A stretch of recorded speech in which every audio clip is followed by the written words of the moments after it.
আমি একটা বই নিয়ে কথা বলতে চাই, সেটা হলো আমি অনেক ভাইকে পেয়েছি যারা আলহামদুলিল্লাহ ওনারা কোরআন স্টাডি করেন এবং কোরআন অনুধাবনের চেষ্টা করেন।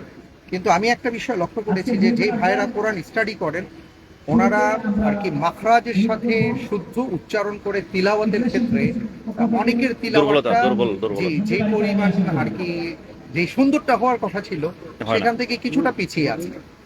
এখানে যে বইটা আছে তাজবিদের বইটা, রাইট, এই যে এটা চিত্রসহ তাজবিদ শিক্ষা একটা বই আমি দেখলাম, যেটা ডক্টর আয়মান রুশদি তিনি মূলত সংকলন করেছেন আর ভাষান্তর করেছেন আমাদের ওসমান ইবনে আফফান রাদিয়াল্লাহু তাআলা আনহুর কোরআন গবেষণা কেন্দ্র মাকতাবাতুস সালাফ থেকে বের হয়েছে।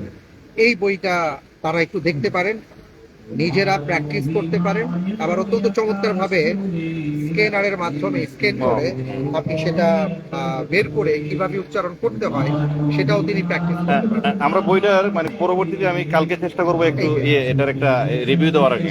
রিভিউটা আপনি দেখতে পারেন এখানে মাকতাবাতুস সালাফ। মাকতাবাতুস সালাফ ভাইদেরকে অনেক ধন্যবাদ, অনেক সুন্দর সুন্দর বই নিয়ে আসছেন আপনারা। মাকতাবাতুস সালাফ, জাযাকাল্লাহ।